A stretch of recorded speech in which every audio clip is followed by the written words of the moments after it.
50 ಕೋಟಿಗೆ ಬೇಡಿಕೆ ಇಟ್ಟು ಬೆದರಿಕೆ ಹಾಕಿರೋ ಆರೋಪದಲ್ಲಿ ಕುಮಾರಸ್ವಾಮಿ ವಿರುದ್ಧ ಎಫ್ಐಆರ್ ದಾಖಲಾಗಿದೆ. ಬೆಂಗಳೂರಿನ ಅಮೃತಹಳ್ಳಿ ಠಾಣೆಯಲ್ಲಿ ಉದ್ಯಮಿ ವಿಜಯ್ ತಾತ ದೂರಿನ ಮೇಲೆ ಕೇಸ್ ದಾಖಲು ಮಾಡಲಾಗಿದೆ. ಪ್ರಕರಣದಲ್ಲಿ ಜೆಡಿಎಸ್ನ ಮಾಜಿ ಪರಿಷತ್ ಸದಸ್ಯ ರಮೇಶ್ ಗೌಡ A1 ಆಗಿದ್ರೆ ಕೇಂದ್ರ ಸಚಿವ ಕುಮಾರಸ್ವಾಮಿ A2 ಆಗಿದ್ದಾರೆ. ಆದ್ರೀಗ ಈ ಪ್ರಕರಣ ರಾಜಕೀಯ ತಿರುವು ಪಡೆದುಕೊಂಡಿದೆ.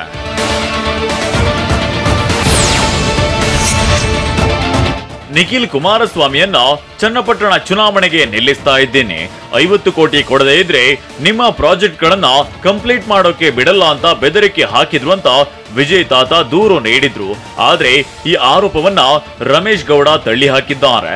ನಿನ್ನೆ ಸುದ್ದಿಗೋಷ್ಠಿ ನಡೆಸಿದ ಅವರು ವಿಜಯ್ ತಾತ ಹೇಳ್ತಿರೋದೆಲ್ಲ ಸುಳ್ಳು ಅಂತ ಕಿಡಿಕಾರಿದ್ರು. ನಾನು ಸ್ಕೂಲ್ ಕಟ್ಟಡ ಯಾವುದು ಕಟ್ತಾ ಇಲ್ಲ.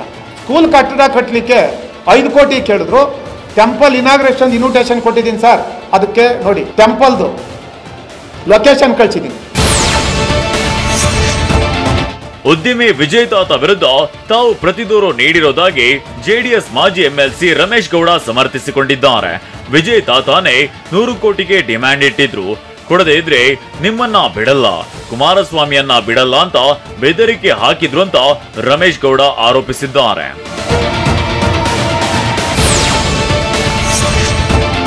ತಮ್ಮ ವಿರುದ್ಧ ರಮೇಶ್ ಗೌಡ ನೀಡಿರುವ ಪ್ರತಿದೂರಿನ ಬಗ್ಗೆ ಪ್ರತಿಕ್ರಿಯಿಸಿರೋ ಉದ್ಯಮಿ ವಿಜಯ್ ತಾತ, ನಾನು ಯಾರು ಅಂತಾನೆ ಗೊತ್ತಿಲ್ಲ ಅಂತಿದ್ದವರು ಈಗ ನನ್ನ ವಿರುದ್ಧ ದೂರು ನೀಡಿದ್ದಾರೆ. ಕುಮಾರಸ್ವಾಮಿಯವರ ಹತ್ತಿರ ನಾನು 100 ಕೋಟಿ ಕೇಳೋಕೆ ಸಾಧ್ಯವೇ ಎಂದಿದ್ದಾರೆ. ಅಷ್ಟೇ ಅಲ್ಲ, HDK ನನ್ನ ಬಳಿ 50 ಕೋಟಿ ಕೇಳಿ ಬೆದರಿಕೆ ಹಾಕಿದ್ದನ್ನ ನಾನು ಪ್ರೂವ್ ಮಾಡ್ತೀನಿ ಅಂತ ಹೇಳಿದ್ದಾರೆ. 100 ಕೋಟಿ ಕೇಳಿದ್ದು ಅಂದ್ರೆ ವಿಜಯ್ ಟಾಟಾ ಲಾಸ್ ಅಲ್ಲಿ ಇದ್ದಾನೆ, ನನಗೆ 100 ಕೋಟಿ ಕೊಡಿ ಅಂತ ನಾನು ಪಾಯಿಂಟ್ ನಾನು ಪ್ರೂವ್ ಮಾಡಿದ್ದೀನಿ. ಅವರು 50 ಕೋಟಿ ಕೇಳಿದ್ರು ಅಂತ ಇವತ್ತು ನಾನು ಪಾಯಿಂಟ್ ಕ್ಲಿಯರ್ ಪ್ರೂವ್ ಮಾಡಿದ್ದೀನಿ.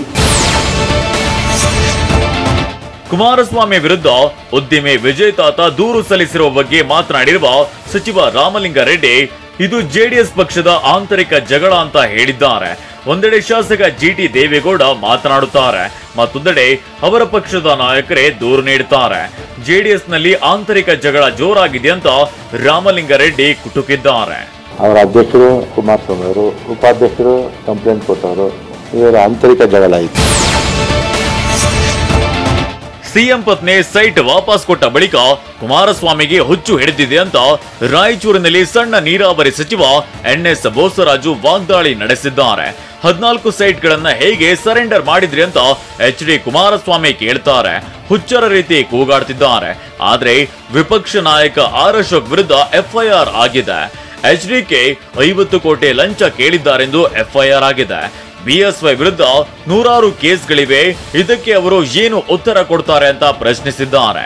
ಈಗ ಅವ್ರ ಮೇಲೆ 50 ಕೋಟಿ ಲಂಚ ಕೇಳಿದೆ ಅಂತ ಹೇಳಿ ನೇರವಾಗಿ ರಿಕಾರ್ಡ್ ಮಾಡಿ ಪೊಲೀಸ್ ಕೇಸ್ ಮಾಡಿ FIR ಮಾಡಿದ್ದಾರೆ. ಏನು ಉತ್ತರ ಕೊಡ್ತಾರೆ? ಅಶೋಕ್ ಅವರ ಮೇಲೆ ಕೇಸ್ ಆಗಿ FIR ಆಗಿದೆ, ಏನು ಉತ್ತರ ಕೊಡ್ತಾರೆ? ಯಡಿಯೂರಪ್ಪ ಮೇಲಂತೂ 100 ಕೇಸ್ ಇದೆ, ಏನು ಉತ್ತರ ಕೊಡ್ತಾರೆ? ಕುಮಾರಸ್ವಾಮಿ ವಿರುದ್ಧ FIR ಆಗಿದ್ದಕ್ಕೆ CT ರವಿ ಗರಂ ಆಗಿದ್ದಾರೆ. 2018ರಲ್ಲಿ ಕುಮಾರಸ್ವಾಮಿ ಅವರನ್ನ ಕುಚಿಕು ಅಂತಿದ್ದ ಕಾಂಗ್ರೆಸ್ನವರಿಗೆ, ಅವರನ್ನ CM ಮಾಡಿದ ಕಾಂಗ್ರೆಸ್ನವರಿಗೆ ಈಗ ಕುಮಾರಸ್ವಾಮಿ ಕೆಟ್ಟವರಾಗಿ ಬಿಟ್ರ ಅಂತ ತಿರುಗೇಟು ನೀಡಿದ್ದಾರೆ. ಕುಮಾರಸ್ವಾಮಿ ಅವರಿಗೆ ಕುಚಿಕೋ ಅಂತ ಹೇಳ್ತಿದ್ರು, ಅಂತಮ್ಮ ನಾವು ಅಂತೆಲ್ಲ ಭಾಷಣ ಮಾಡಿದ್ರು. ಮರ್ತೋಗಿದ್ಯಾ ನಿಮ್ಗೆ? ಈಗ ಮಾತ್ರ ಕುಮಾರಸ್ವಾಮಿ ಕೆಟ್ಟವರಾಗ್ಬಿಟ್ರ? 136 ಶಾಸಕರು CM ಸಿದ್ದರಾಮಯ್ಯ ಬೆನ್ನಿಗೆ ನಿಂತಿದ್ದೇವೆ. ಮೊದಲು ಅಶೋಕ್ಗೆ ರಾಜೀನಾಮೆ ಕೊಡೋಕೆ ಹೇಳಿ ಅವರೇ ಮೊದಲು ಡಿನೋಟಿಫೈ ಭೂಮಿ ಪಡೆದು ವಾಪಸ್ ಕೊಟ್ಟಿದ್ರು. ಆರ್ ಅಶೋಕ್ ವಿಚಾರವೇ ಮುಡಾ ಕೇಸ್ಗೂ ಅನ್ವಯ ಆಗುತ್ತೆ ಅಂತ ಕಾಂಗ್ರೆಸ್ MLC ನಾಗರಾಜ್ ಯಾದವ್ ಹೇಳಿದ್ದಾರೆ. ಕುಮಾರಸ್ವಾಮಿ ವಿರುದ್ಧವೂ FIR ದಾಖಲಾಗಿದೆ. ಮೊದಲು ಕುಮಾರಸ್ವಾಮಿ ರಾಜೀನಾಮೆ ಕೊಡ್ಲಿ ಅಂತ ಆಗ್ರಹಿಸಿದ್ದಾರೆ. FIR ಮೇಲೆ ರಾಜಕಾರಣ ಮಾಡೋದಾದ್ರೆ FIR ಆಗಿರೋರೆಲ್ಲರೂ ರಾಜೀನಾಮೆ ಕೊಡಬೇಕಲ್ಲ.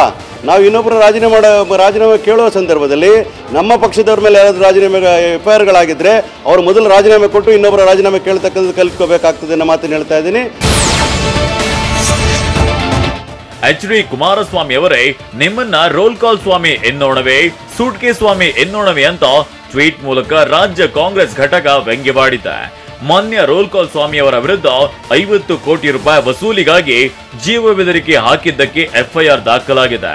ದೂರು ನೀಡಿದ್ದು ಸ್ವತಃ JDS ಪಕ್ಷದ ಪದಾಧಿಕಾರಿ.